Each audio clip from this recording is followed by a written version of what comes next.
kegs of Beans draft beer in the back of our pond. Because the beer helps prevent sweating and sweating so they thermal regulate to stay cool.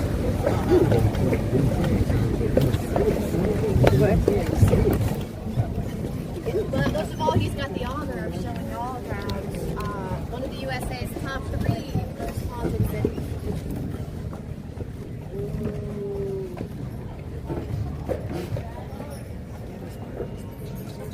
So we're up there with Savannah and New Orleans. I will say we are older than Savannah and New Orleans. I'm not quite sure, but I think that means we've got more dead people. And thus, but alas, it's not a competition. So we are heading straight towards St. Philip's Church up ahead. St. Philip's was the first official church established here when we settled in the peninsula in 1680. So they have the oldest congregation of any church in Charleston, but they do not have the oldest church building because the original St. Philip's burned down, and the one that stands there now was rebuilt in 1838. St. Philip's is also unique for being the only church in Charleston that has both a graveyard and a cemetery. You guys know what the difference is between the two? So, a graveyard is attached to a church. Think like how a backyard would be attached to your house. A cemetery is separate.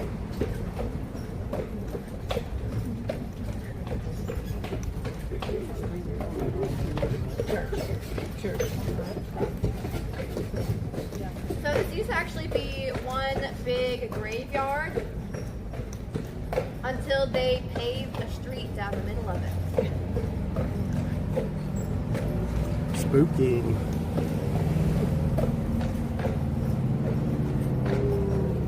So if you were to walk down Church Street here, you'd see the graveyard with the church on one side and the cemetery on the other. And if you were to walk by the gate to the cemetery, you would see a sign that says the only ghost at St. Philip's is the Holy Ghost. We know this to be untrue. If you guys scan that QR code on the back of the seat in front of you, that'll bring up some images that are going to be relevant to some of the stories we're talking about tonight. And the very first one should be of the graveyard at St. Philip's Church. The photograph was taken in 1987 by the photographer Harry Reynolds.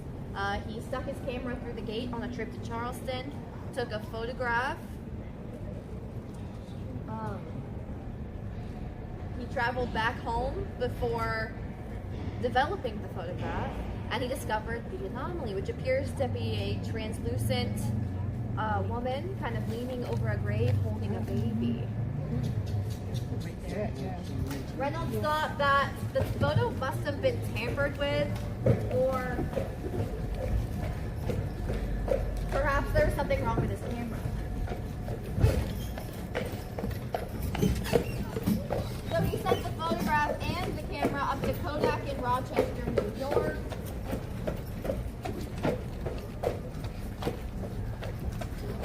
And they sent both back to him saying, ain't nothing wrong with this camera and ain't nothing been done to this photograph.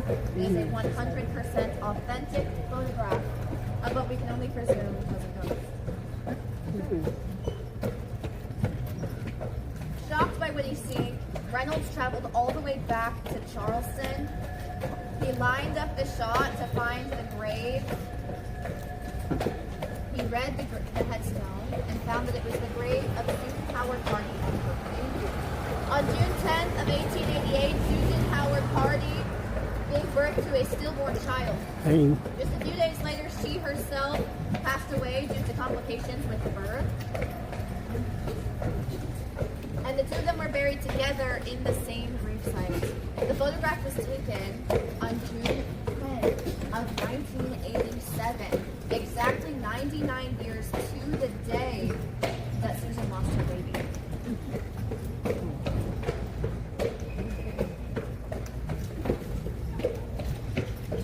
So June 10th, it is said that if you visit Susan visiting their child or mourning their passing. And the St. Philip's Church graveyard became a very popular spot for ghost hunters and paranormal activity fanatics, and that's why they ultimately put up signs saying the only ghost at St. Philip's is the Holy Ghost, because they were having problems with people breaking in to their graveyard, trying to catch a glimpse of Susan.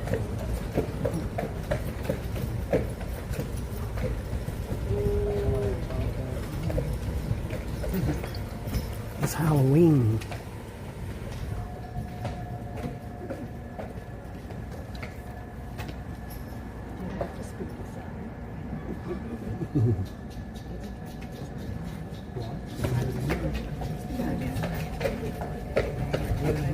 As we round this corner, we are approaching the circular congregational church.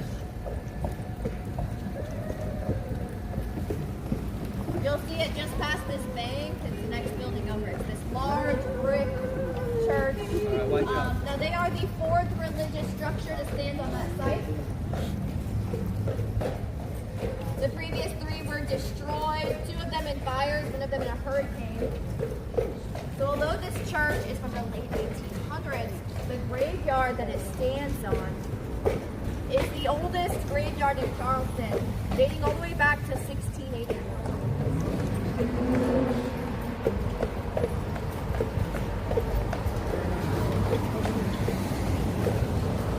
And you'll notice how crowded together all these headstones are. This graveyard is entirely full.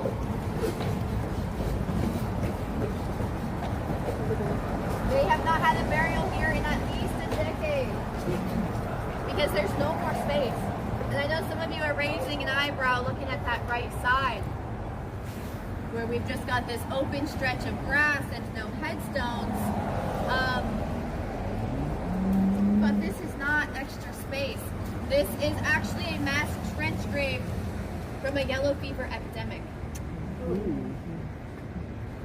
So this trench grave has people buried on top of each other in layers. It extends out under the street, and then beneath us is an L-shaped trench. The yellow fever epidemic, at its worst, was claiming 1 in 4 lives. And they didn't know how it was spreading. They didn't know about germs then. They thought it was spreading through miasmas, which was essentially bad smells and fog. So to prevent the spread of yellow fever, they were burying the bodies as quickly as possible, so that way they could get them buried before they would start to smell and spread their miasmas. At one point, they were putting bodies out on the curb when their loved ones passed in the night, and carriages were coming around in the morning, picking them up and bringing them to the trenches. In 2015, we had a flash flood of 24 inches of rain in 24 hours. The flooding was so intense, it caused bones to rise up from the ground right here where this mass grave site is. Now you'll notice that the gates are open. You are welcome to tour this graveyard. I recommend that we do so during the light of day. The most notorious spirit that is spotted here is known as the Wailing Woman, and she is not friendly.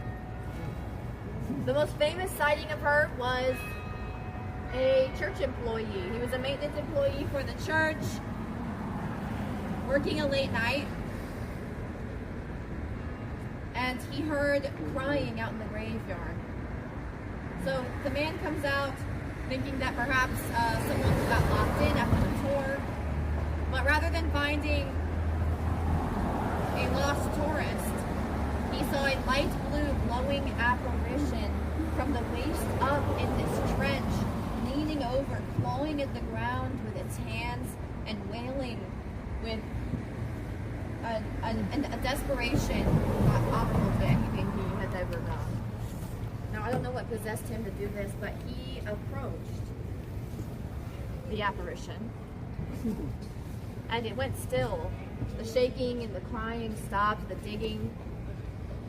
She goes still, and she turned and she looked him in his eyes, and he felt rooted in place. He could see tear stains streaming down her face. Her fingers were hooked and bleeding and worn down to the bone. And then the wailing woman screamed like a banshee and flew straight into his chest. He described the feeling as the most profound cold he had ever known. And when the cold subsided, he said the despair that followed was worse. It was like he could feel the weight of this woman's grief on his shoulders as if it were his own to bear. And it's needless to say, he did not put in a 2 weeks notice. He got out of there. But people who have encountered the wailing woman have described similar experiences. I don't recommend approaching her if you do see her. But it is a lovely graveyard to visit. At some point in the night, their gates usually close. I've never seen anyone actually close them.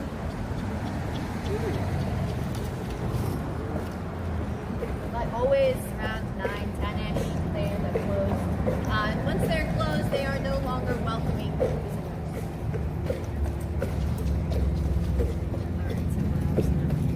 And we are currently approaching the Mills House Hotel, this pretty pink hotel up here on the corner.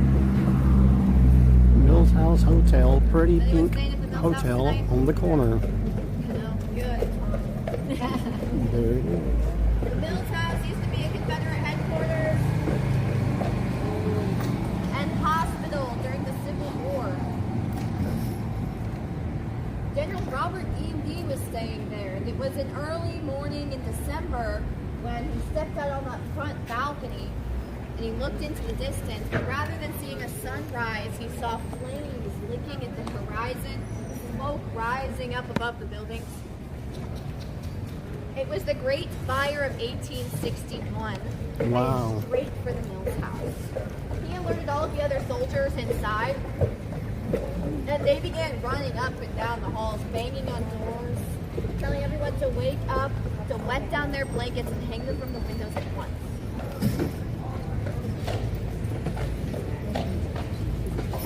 Effectively, this waterlogged the building enough to save it from a fire that would go on to burn That around reminds me of New 1,000 Orleans with the buildings. metal. That reminds me of New Orleans with the metal road. There's a lot of French people here. So. However, guests of the Mills House still report odd happenings. Things like hearing banging on the door, but when they open it, nobody's there. Footsteps in the halls, disembodied voices telling them to get water. One of the strangest occurrences is the amount of people who come down to the front desk asking where they can buy tickets to the reenactment. They get told there's no reenactment going on, but they insist that they saw people in the hallway upstairs dressed in costumes as if they were Confederate soldiers. Wow.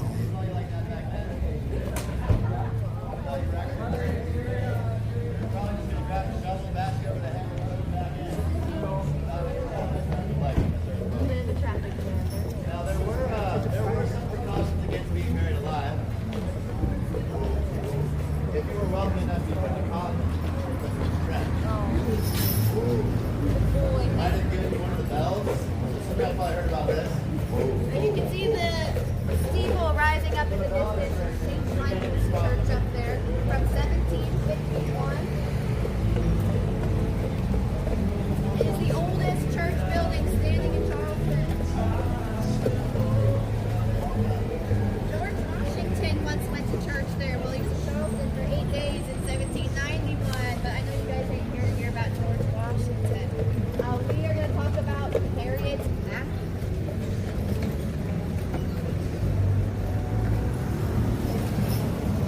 So it was the very late 1700s.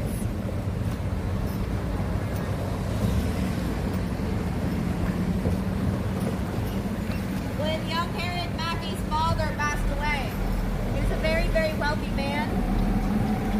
And he wrote in his will that his daughter, Harriet, would be the sole heir to his fortune, either upon her wedding day or upon turning 22 years old, whichever came first. Hopefully the wedding, at 22 you were considered an old spinster. Now at the time this was a taboo choice because if you had no sons, you wouldn't have left the family estate, the fortune, to a woman. You would have found the next male heir in the family line.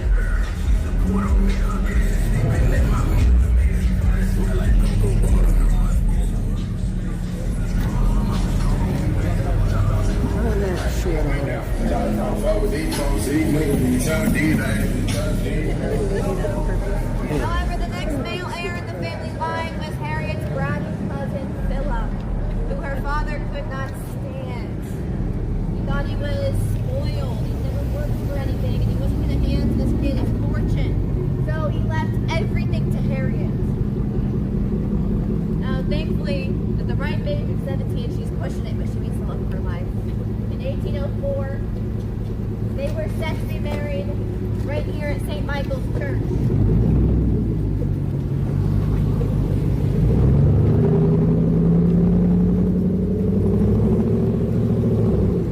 But on her wedding day, Harriet fell suddenly ill. She was pale, sweat, shaking. Her bridesmaids knew exactly what to do. Wedding day nerves. They've all been there before. So they brought her upstairs to lie her down in the pew inside that There's people in that window car. upstairs. Gold cross. Yeah. Take a picture if you'd like. You might have Harriet. They lined her down inside that pew. They gave her a cup of tea. And they told her to relax, catch her breath. They would come get her before the ceremony began. But 20 minutes later, they came upstairs looking for Harriet. They found her blue in the face, eyes sunken in, dead as a doornail. And they had just been talking to her 20 minutes ago. The only way she could have deteriorated this quickly was if she was poisoned.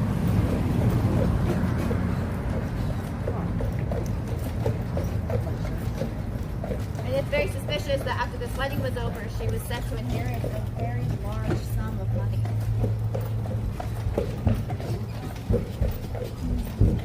They went back and they reread her father's will to see what they should do with the money now. And it turns out her father really hated this Philip guy.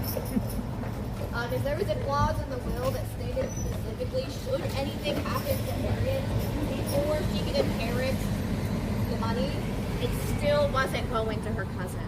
It was going to her father's old drinking buddy and business rival. So,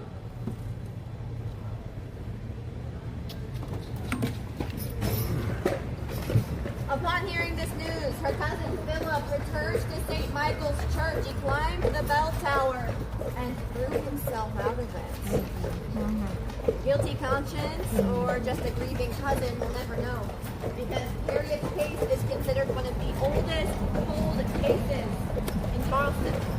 They never knew what happened to her, but you can still see her lingering sometimes in that window, a veil over her face, still waiting to be married. I regret to introduce y'all to this gentleman. You can look away if you like, I know he's not. The Charleston hat man is a man made entirely of hats, from his body to his shoes to that condescending little smile on his face. He was painted there in the 1890s when that building was a haberdashery or men's hat and accessory shop. He was supposed to be an advertisement, but it didn't really work out well because people thought that he was creepy. He became kind of a local legend, like our own boogeyman here in Charleston. People told legends and tales of him whisking people away in the night.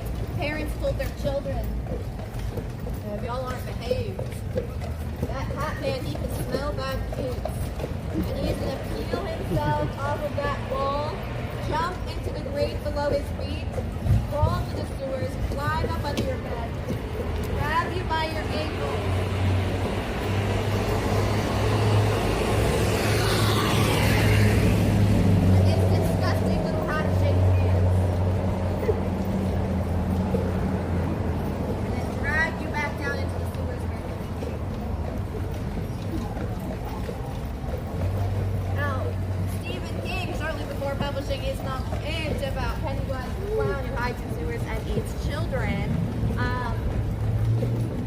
visited Charleston. So some people have speculated, they've never asked him, but they've speculated that he might have taken inspiration from the legend of the Charleston Hat Man for his novel It.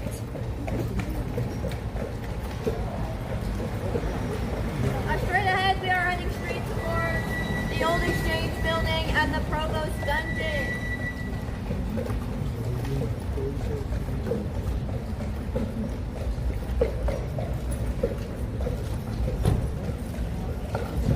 You guys can see the windows around the base of it with the bars. Used to be the only source of light going into that dungeon, which is in the basement, by the way. You guys know why we don't have basements around these parts? Because the water table's too high this month. Basements are so uncommon here in the low country that growing up as a little girl, I thought that basements were a made-up thing. I've never seen one before. I've only ever heard of it.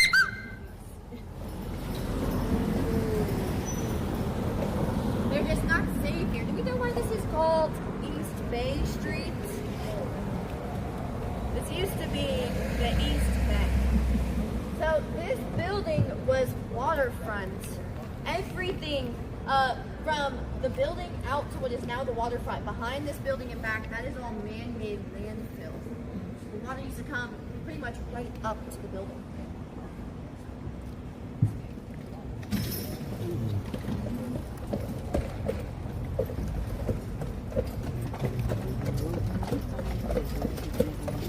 Prisoners were held in the dungeon, chained to the walls by their wrists and their ankles. They would have been listening to the groaning of ill cellmates and the squeaking of rats.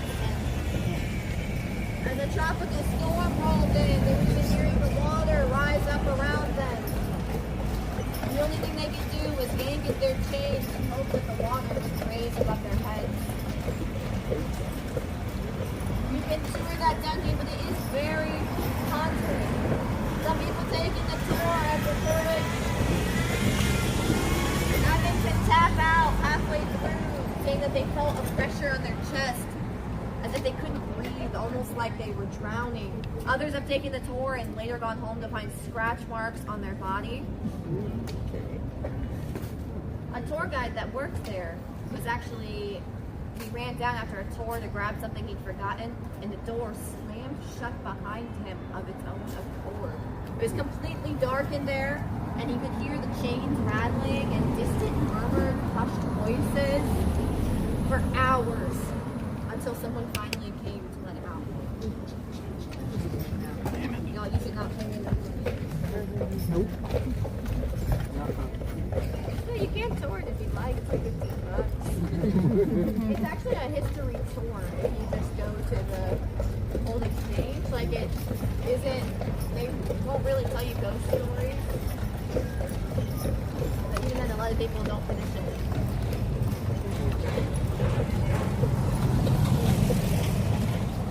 Now we're currently approaching this large brick building on the corner. There's a few things I want you to take note of about this building. It's called the F.W. Wagner Building. Notice the posters on the main floor. It says, weddings, corporate events, anticipated fall 2020. Notice you can see lights on the second floor, but you can see nothing on the third floor. Those windows are blacked out.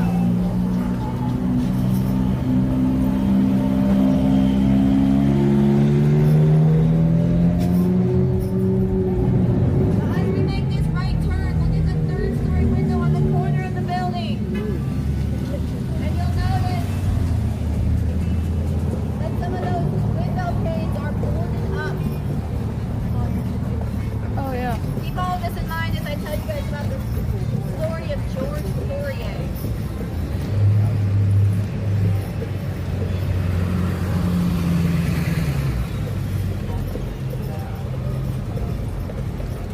So George Poirier in the late 1800s, much like Harriet Mackey, was set to be the sole heir of a very large fortune.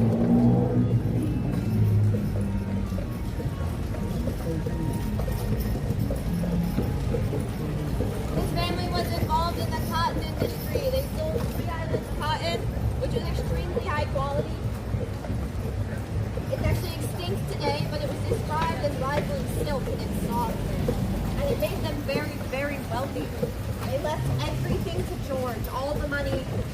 of the cotton, none of the brain cells. The only thing George could think to do with his newfound fortune was drink and gamble and drink and gamble some more until he had nothing left. He had gone through all of his money. He actually amassed himself quite a bit of debt.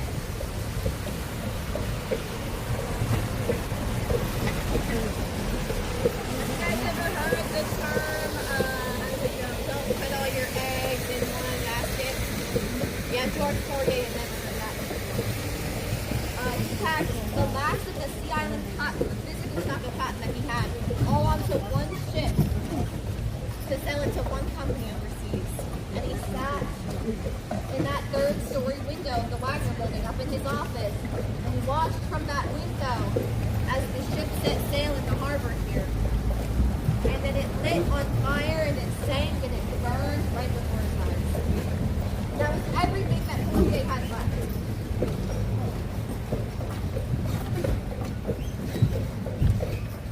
Now, one thing to know about George Poirier is he had never had a job before in his life, and he wasn't going to get one now.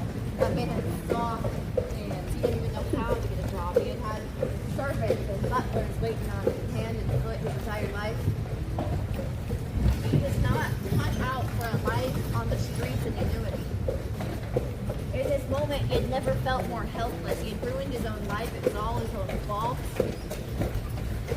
And feeling like there was nothing left for him, George Poirier stacked all the furniture up to the ceiling in his office. And he climbed that stack of furniture, holding a piece of cotton baling wire. He took one end of the wire and wrapped it around the rafters. He put the other end around his neck. And then he jumped.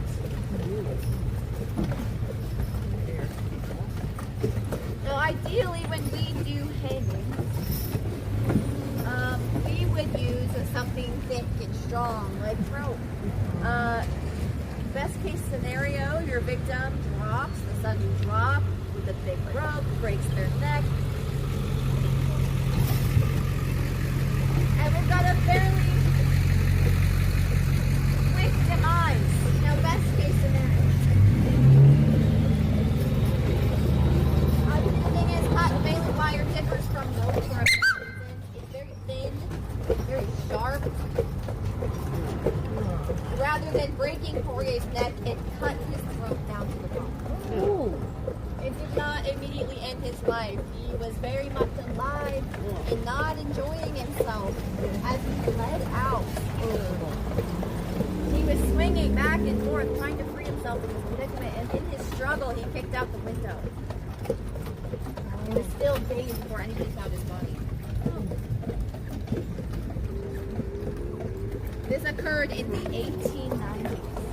And to this day, every time they replace that window pane, the one I showed you guys on the third story that's broken, every time they replace it, somehow that same window breaks. They've given up at this point. It's been boarded up for years. Those third-story windows are all blacked out because they were repeatedly getting calls to the police here from people on the street, panicking, saying they saw a man hanging. Video of the SW Wagner building. They blacked the windows out so the police would stop arriving on the scene to find nothing there. Now, for the posters on the first story, they said anticipated fall of 2020. That was the last time a business tried to open up there. They didn't even make it to their opening day before they hightailed it out of there. Since this tragedy occurred in the 1890s, they have not had a successful business within the Wagner building. Different things have come and gone. Sure, there have been restaurants in there, and the servers said they would come into work in the morning and they would find all the chairs stacked up to the ceiling, and before they could even get to them to take them down, they'd fall over of their own accord. As you can imagine, it's hard to retain staff. A lot of these buildings, businesses within this building, just did not last. And as of now, it's been 5 years since they tried, but the building just recently sold. is what they're gonna put in there now. I'll tell you guys, a furniture warehouse.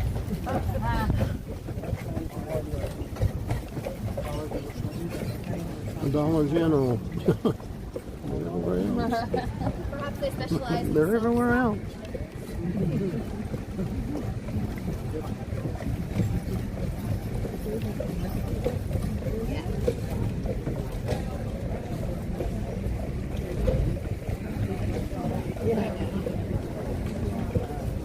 We're the last leg in the store. Yeah, that's right. I think it's like pirates. You guys know who Blackbeard is? Of course, right? Definitely back. Carriage people tell me they didn't know who Blackbeard was. So I'll have to ask them again. But Blackbeard visited Charleston in the summer of 1780. He used a fleet of 4 pirate ships to blockade the harbor. He intercepted every ship that tried to come into or go out of the city of Charleston. And he took hostages off of these ships, demanding a ransom in exchange for their lives. And this was some of Charleston's wealthiest men that he had taken hostage. But the ransom he demanded was not money. He wanted 400 pounds of mercury. His entire crew had come down with what we will call some social diseases. And the cure for certain diseases then was mercury. He was threatening to cut off the heads of his hostages and send cannonballs into Charleston if he was not delivered his ransom. And after days of holding the city at gunpoint, he was finally delivered his 400 pounds of mercury. So Blackbeard released his hostages, but not before stealing everything they had. And when I say everything, I mean everything. He stripped Charleston's wealthiest down into their underwear. He threw them overboard to swim back to shore.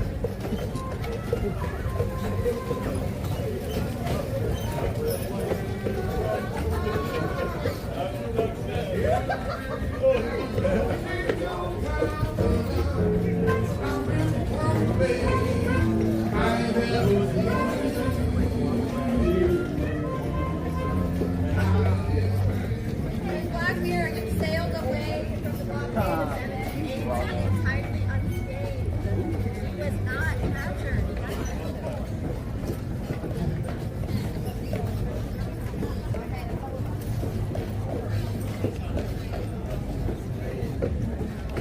Now he was later apprehended off the coast of North Carolina. But they say it took a whole crew of men to take him out. Because by the time they finally managed to subdue him, he had 13 bullet holes in him and even more stab wounds than that. He was swinging till the bitter end, to the very moment they beheaded him and threw his headless body into the water. He killed several of their men in the process. That's why legend says that Blackbeard released him and died. He said that his body swam 3 laps around the ship before it finally succumbed.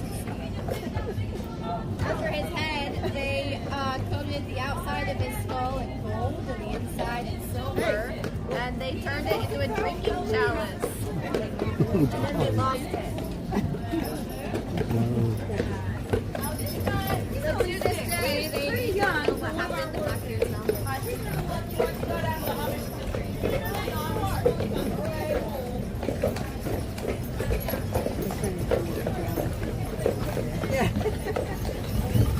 So we are heading next door to our carriage house to Olive Grove. Now, a few things to take note of, you guys. While Henry's parallel parking skills might be how he earns his after tips, they ain't perfect. Please watch your step if you get off the carriage. Mind the gap. The carriage might move a little bit, like getting off of a dock, getting off of a boat.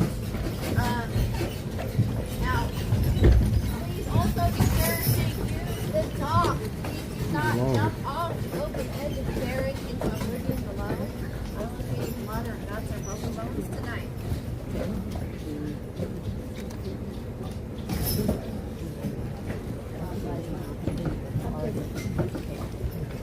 If you guys would like to say hi to Henry, you are welcome to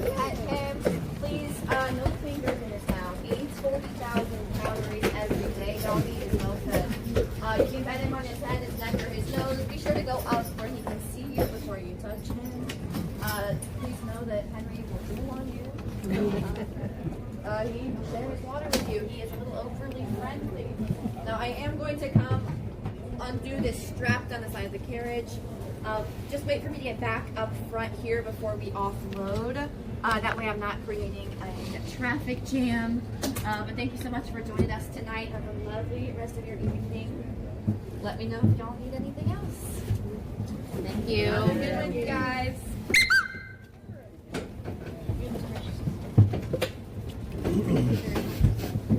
Thank you guys. Have a good one.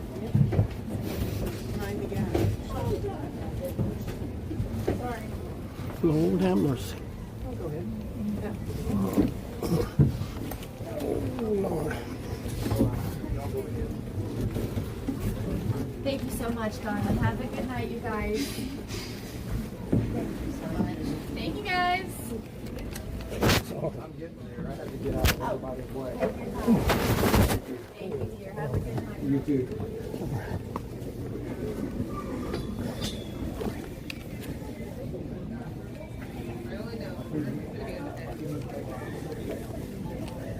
Thank you for the tour. Yeah, have a good night. Yeah, you too. Like, here's a couple of dollars. Better than nothing. That's all I got. But here you go. Oh, thank you so much. You're welcome. You want to give my friends a shout out on kick.com? Oh, I am a little bit shy. That's all right. I understand. Thank you for the tour. Yeah, thank you. Have a good one. I'm going to go say hello to Henry. Hey, Henry.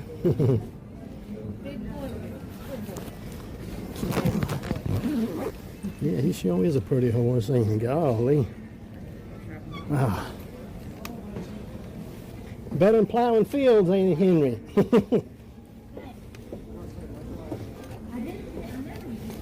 Hey, Henry. Come here, buddy. You ready? Yeah, it's better than plowing fields, go ain't next it, door? buddy? Yeah, that's a good boy. Have a great night, sir. Hey, you Thanks too. for coming.